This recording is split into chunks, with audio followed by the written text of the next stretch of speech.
Hello and welcome to UGC PG Pathshala. I am Anushri Nagpar from the Department of Geography, Jamia Millia Islamia. I am presenting this module on behalf of Dr. Diksha Bajpai. In this module, we will discuss about urban governance. Learning objectives. First, to comprehend the concept of urban governance and its nuances. Second, to understand the various dimensions of governance. Third, to understand the indicators of Urban Governance Index. India, trends of urbanization. India is witnessing an increased pace of urbanization. Despite a large section of its population continuously being predominantly rural, it is quickly emerging as one of the fastest urbanizing countries. It is the second largest urban system in the world with an urban population of about 340 million and 35 metros. Cities are emerging as the engines of national economy and the generators of wealth. Cities are the centers of technology, innovation, creativity and economic growth and employment, reservoirs of skill, knowledge and hope for migrants from the rural areas.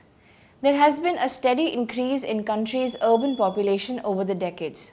The urban population increased from 26 million in 1901 to 285 million in 2001 and from 10% to 28% during the same period. The Indian urban scenario of India can be better comprehended through an understanding of the spatial dimension of the urban growth. Till 1991, Maharashtra was the most urbanized state of India. In 1981, Tamil Nadu followed Maharashtra in the level of urbanization. In 1991, Gujarat overtook Tamil Nadu as the second most urbanized state, and in 2001, Tamil Nadu surpassed both Maharashtra and Gujarat and became the most urbanized state in the country. With only 10% of its population living in urban areas, Himachal Pradesh steadily remains the least urbanized state. The regional pattern of urbanization remained quite unwavering over the past 30 years. The western and southern states are more urbanized than northern, central and eastern states. All the four southern states, namely Tamil Nadu, Karnataka, Kerala and Andhra Pradesh, and two western states of Maharashtra and Gujarat, generally had the level of urbanization higher than the national averages, whereas Punjab in the north and West Bengal in the east have that distinction. The state-wise differentials in urbanization closely follow the spatial diversity in industrial and agricultural development. Components of urban growth. There are four components of urban population growth: natural increase or organic growth, rural to urban migration, reclassification and boundary changes of the existing urban centers. From the census reports, it can be assumed that the natural increase during 1991-2001 was about 59%, rural urban migration 21%, and the remaining urban growth is due to reclassification or boundary changes. One feature of India's urbanization is the growth of large and metropolitan cities. This is a challenge of India's urbanization. In 1901, Calcutta was the only city which had more than a million population, and the number of such cities increased to 12 by 1981, to 23 by 1991 and to 35 in 2001. The metropolitan cities together have a population of about 108 million in 2001. The metropolitan cities together host nearly 11% of the country's total population and 38% of urban population. One aspect of metropolitan growth is that there is very favorable spatial spread of these large cities that may help in achieving the goals of balanced urban growth. Today, Mumbai is the most populous city of the country, followed by Kolkata, Chennai and Delhi. These four cities have remained at the top of India's urban hierarchy. Urban projections. Projections indicate that by 2030, that India's urban population will be 575 million, constituting over 40% of the total population. A McKinsey report, India's Urban Awakening 2010, projected that by 2030, 5 states, namely Gujarat, Karnataka, Maharashtra, Punjab and Tamil Nadu will have more than 50% of the urban population, and 13 cities will have more than 4 million population each. 6 cities, namely Delhi, Mumbai, Bangalore, Chennai, Kolkata and Pune will have more than 10 million people each. Challenges of urbanization. The quality of the physical environment is deteriorating in most of the cities. Citizens are exposed to harmful pathogens and bacteria because of stressed physical infrastructure, inadequate delivery of basic services, air and water pollution, uncollected wastes, etc. Urban health is fast deteriorating and has become a crucial issue because of the emergence and spurt in diseases such as malaria, tuberculosis, which are related to poor environmental conditions and poor living conditions.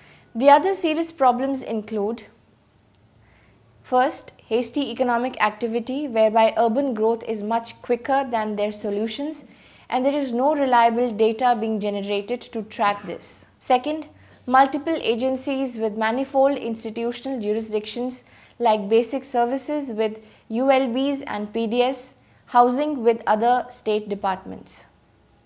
3. Weak administrative systems and human resources with minimal training, poorly designed cadre and recruitment rules. 4th, inadequate internal systems like finance, land records, etc. Inadequate or inappropriate technical skills. Mismatch between emerging problems and the availability of new skills. PPPs, outsourcing, use complex contracts, etc. Urbanization of poverty, issue of land rights, unavoidable permanent and seasonal migrations, and issues in beneficiary identification under different schemes. Increased financial requirements for provision of basic minimum urban infrastructure. For 63 cities, the CDPs tentatively estimated a need of Rs 3,23,779 crores. Urbanization is both inevitable and is considered an affirmative for national development. The response to increasing urbanization and growth and development of cities needs to be viewed positively, though there is no denial of the fact that there should be a more balanced and more responsive to national development goals. There is a dire need to provide a better management and governance regime to our cities. The 74th Constitutional Amendment manifests a noteworthy initiative to make urban local bodies as institutions of self-governance. This was followed by other reforms like Jawaharlal Nehru National Urban Renewal Mission and 13th Finance Commission. The focus was on making the urban local bodies answerable for proficient management of cities. Urban governance, concepts and principles.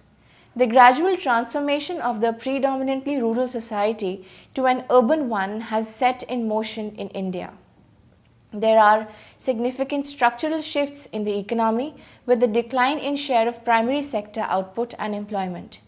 The urban centers already contribute over half of the national income. The liberalized market-based economic policies being pursued for the last 3 years are likely to further accelerate the process of urbanization and sustain the dominant role of cities in the national economy. The experience of East Asian and Pacific region cities suggests that Indian cities will have to become aggressive players in the international market and compete with other global cities in Asia-Pacific region. This can happen only when city governance becomes sensitive to the issues of economic development. Ever-improving economic and social conditions combined with internal and international migration and the widespread effects of globalization changed the nature of urban settlements. Demographic expansion enhances more diversity to urban communities, thereby creating more tension and social fragmentation. At the same time, this expansion enables economies of scale and agglomeration with productive concentrations of capital, including human, financial and physical, and larger markets for goods and services, what is known as the productivity of social diversity. The importance of social diversity and its role in productivity has in turn generated ideas and policies designed to enhance inclusiveness in urban governance. Governance may broadly be defined as the ways in which a society organizes itself to make and implement policies. The economic policy and performance of a nation and a city are largely dependent on the systems of governance. Governance is also much more than what governments do. The system of governance is good when all the stakeholders, that is, the government, bureaucracy, business enterprises, and the civil society at large, collaborate on certain economic and social goals. The challenges lie in creating instrumentalities that provide opportunities to the diverse groups of stakeholders to come to terms with such goals and participate in system of governance. The challenges of good governance lie not only within the domain of economic performance, but also in the sphere of transforming the very mode of governance itself. This new mode of governance has to promote economic development as well as to safeguard the interests of all its stakeholders against the likely adverse impacts of the envisaged rapid economic growth. Governance describes the process of decision making, the process by which decisions are implemented, and the process by which power is exercised for the optimum utilization of economic and social resources for development. The term governance can apply to corporate, international, national, local governance.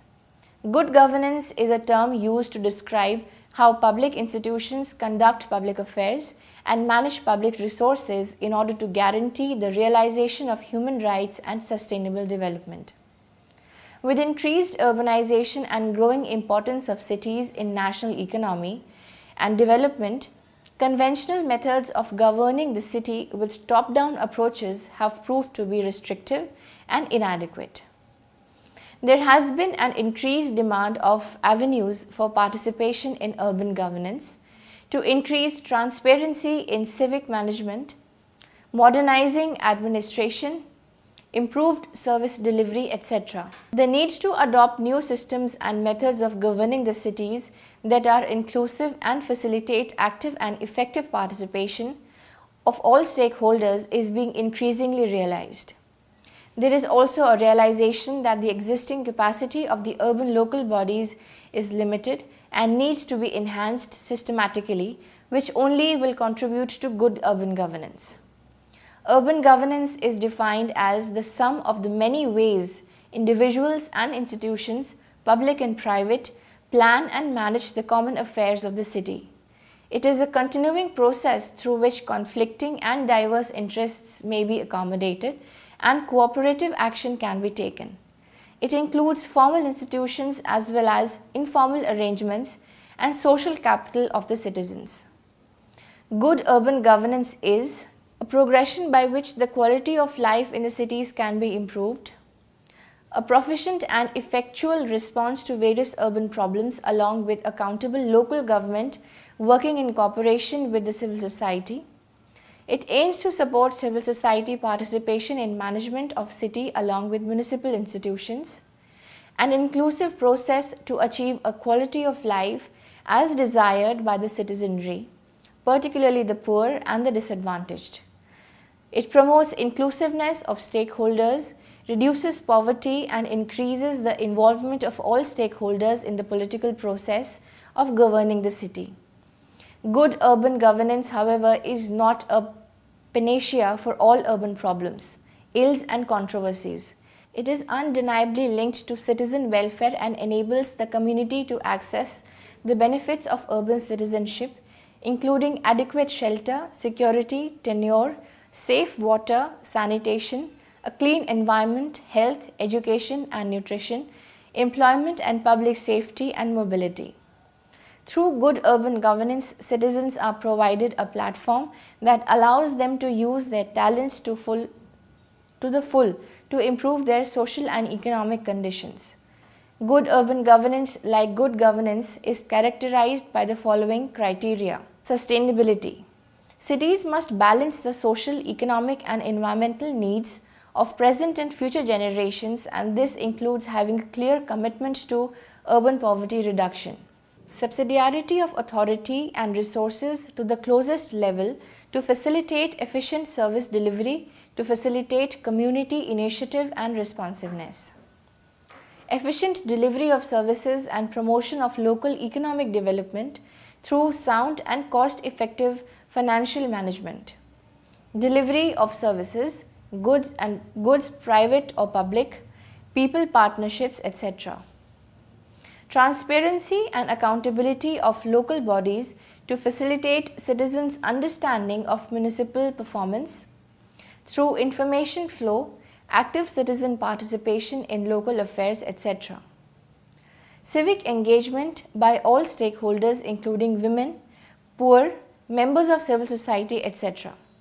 The security of people and the environment to avoid conflict, crime and disasters.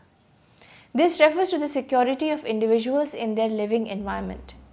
Good urban governance contributes to sustainable urban development. It brings civil society, private sector and other actors into a political process. Sustainable cities have 4 important characteristics, namely good governance, livability, competitiveness and bankability. Through good governance, urban local bodies develop competitiveness, making the city livable, and through prudent and efficient financial and asset management, through good governance, urban local bodies develop competitiveness, make the city livable, and through prudent and efficient financial and asset management, increasing it to facilitate market borrowings for investment in the city development. Therefore, good urban governance is critical for growth and development. The diagram is similar to the one used by UN Habitat's Urban Management Program in its training materials. It lists 8 main stakeholders in urban governance. Their mutual interactions enable urban societies to evolve consensus, formulate and enforce laws, adopt and enforce regulations, and legitimately manage urban affairs for the sake of justice, welfare, and environmental protection. The definition of urban governance has more recently been broadened to include the critical role played by organizations in urban civil society where formal structures are weak and unable to provide basic services. As pointed out by McCartney et al., urban governance is concerned with the relationship between civil society and the state, between rulers and the ruled, the government and the governed. Local governments, as part of their legislative, executive and judicial functions, promulgate executive, finance and evaluate public programs or policies. At the same time, local authorities rely on the public for input in policy making and feedback on outcomes and performance. Civic institutions help secure consistency between particular concerns and the more general public interests they typically advocate, and also assess and monitor performance. They augment government resources through voluntary efforts and resources mobilization in support of public programs. Interest groups including business sector, labor and trade unions pursue more narrowly focused objectives that also contribute to public welfare. Private sector participation in the financing, operating and management of urban infrastructure and services has become a critical element in urban governance. As for labor unions, they stand for equity and social justice in the allocation of the benefits arising from public policies and programs. The academic community is an excellent source of research-based policy analysis that methodically assesses the effects and impacts of specific public actions. Academic research also contributes to good management and governance, including with experimental pilot projects before these are mainstreamed in public programs. National governments, on top of maintaining public order and the conduct of foreign affairs, can levy taxes, a prerogative that can be shared with local government units. Effective, strategically sound decentralization and devolution has a crucial role to play in urban government and management. Non-governmental organizations are voluntary groups that represent special interests based on issues, group affiliations, geographic areas, and other fields. They act as advocates for specific causes and influence the formulation, adoption, or implementation of public policies that help make urban areas more sustainable. Individual citizens exert their own influence on urban management and governance through participation in elections, plebiscites, and referendums. They also evaluate how public programs positively or negatively affect their lives and use the media or civic action to make their voices heard and their influences felt. Although citizens may appear powerless as individuals, they can exert direct influence on local government when they are organized and mobilized around specific issues. Active participation of individuals organized at community or grassroots level is the basis for people's initiatives, especially when regrouped in community-based organizations or CBOs. The community level is where public interests are best formulated, as citizens tend to be more aware of local conditions and local leaders in a better position to heed their demands, with human and material resources mobilized in the pursuit of common goals. Community level stakeholders can also monitor and evaluate governance, ensuring better efficiency and equity. Principles of urban governance. The cardinal principles of urban governance include responsiveness to public's needs and demands, as well as accountability of decision makers. Responsiveness goes hand in hand with the principles of participation, transparency, and the pursuit of consensus, while accountability is linked to the rule of law, effectiveness, efficiency, and equity. Participation and representation. Historically, the central government in the Asia-Pacific region have dominated local agendas. With ever more complex urban conditions and pervasive globalization, however, grassroots and special interest groups as well as non-governmental organizations have demanded greater participation in local affairs. During the 1970s and 1980s, governments in countries like Indonesia, the Philippines, the Republic of Korea, and Pakistan sought to restrict civic participation. These regimes have not survived, though, and strong-armed rule by leaders like Suharto in Indonesia and Marcos in Philippines has collapsed. The most direct form of participation is through local elections, referendums, petition, and attendance at committee meetings. In India, mission-specific non-governmental organizations have concentrated on advocating and for fighting for developmental or remedial. They also use the mass media to campaign for specific reforms. In China, direct participation has taken the form of community consultation and dialogue with the local officials. In the Republic of Korea, urban dwellers have come up with frequent demands for audits of and investigations in government programs. In Thailand, the government has set up a court of governance which citizens can turn to in order to resolve conflicts with public authorities. In India, under the 1992 Constitutional Amendment Act, state governments must make sure that municipal councils are more representative, with at least one-third of all seats reserved for women. In Pakistan, recent reorganization efforts have introduced a three-tier metropolitan governance structure in Karachi, including citizen community boards, in order to encourage a more participatory governance. Participatory budgeting. Participatory budgeting, whereby ordinary residents decide local resource allocations among competing items, has been quite late in coming to the Asia-Pacific region, but it is gaining popularity. The process originated in Porto Alegre in Brazil in 1989 in a bid to involve low-income people and civil society groups in governance process. The city empowered neighborhood, district and city-wide groups and associations to elect budget delegates who identified spending priorities and decided which items should be implemented and funded. A budgeting cycle was instituted whereby specific steps in the process were carried out at designated times over the course of the year.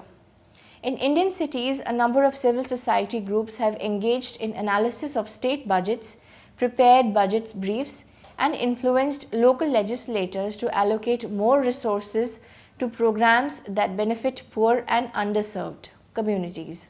In Pune, the municipal authorities enabled both the citizens and the city officials to submit requests for the projects. In 2006 and 2007, The process was refined and members of self-help groups in low-income communities received specific training. In 2008 and 9, the participatory budgeting exercise was extended to the residents at the ward level. Urban Governance Index or UGI. Within the framework of the Global Campaign on Urban Governance, UN Habitat is currently developing and testing an index to measure the quality of urban governance. The index has a twofold purpose. At the global level, the index will be used to demonstrate the importance of good governance in achieving broad development objectives such as Millennium Development Goals and those in Habitat Agenda. Research at the national level has demonstrated that good governance correlates with positive development outcomes. The index will also permit the regional and global comparison of cities based on the quality of their urban governance. The process of comparison is designed to catalyze specific action to improve the quality of local governance. At the local level, the index is expected to catalyze local action to improve the quality of urban governance. Local indicators will be developed by cities and their partners to respond directly to their unique contexts and needs. The Urban Governance Index, therefore, will be supported by tools, training guides, and an appendix of additional indicators to help cities develop their own monitoring systems. What is the focus of the index? The Urban Governance Index and its constituent indicators focus on the processes, institutions, and relationships at the local level. This should be seen as a part of a wider range of indicators focusing on inputs, processes, performance, perception, output, or outcome. For example, the following indicators all measure different aspects of the access to water. Input: resources available for improvement of basic services in a municipality in dollars. Performance: average time required by municipal authority to process a water connection in days. Process: is civil society involved in a formal participatory planning and budgeting process before undertaking investments in basic services? Perception: satisfaction with transparency in access to water, which will be conducted through report or card survey result. Output: households with access to water with 200 meters of dwelling. Outcome: under 5 mortality rate of male and female children who die before having attained their 5th birthday in percentage. The structure of the index reflects 4 core principles of good governance of the urban areas promoted by the campaign as the overall organizing framework for the index: effectiveness, equity, participation, and accountability. The index can then be used to test for correlation between the quality of urban governance and issues such as urban poverty reduction, quality of life, city competitiveness, and inclusiveness. Some of these issues are already captured by other indices. How has the index been developed? The Urban Governance Index has been developed jointly by the Global Urban Observatory and the Global Campaign on Urban Governance, supported by selected cities as well as key members of the campaign's global steering group. An internal UN Habitat Flex team was established to prepare initial framework and indicators in 2002. Initial indicators were developed based on Urban Indicators Program and in-house research. An expert group meeting made recommendations regarding the structure and content of the index in November 2002. Field testing was carried out in 2 stages with a group comprising first 12 and later 24 large and medium-sized cities from different regions. It is intended to expand this to a larger group based on the Global Urban Observatory's monitoring program and through the ongoing city-based work of UN Habitat programs. A long list of indicators was selected for the initial field test with partners.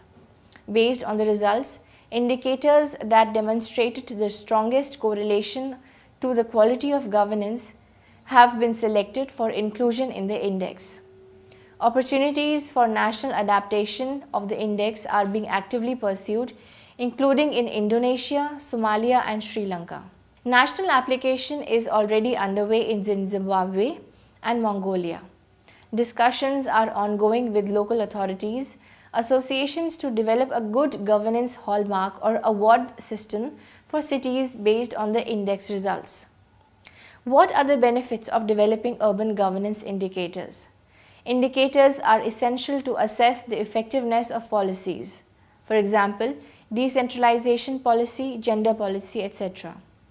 Indicators can help in monitoring if capacity building efforts yield the expected results, like the value for money and the cost benefit analysis. The design of an indicators system can help creating a platform to involve civil society and private sector in local governance. Indicators give us an objective set of data to feed the review of urban governance strategies when necessary. Monitoring through indicators can provide an objective account of achievements of local elected leaders, for instance at time of elections. Which criteria are used to evaluate the usefulness of indicators?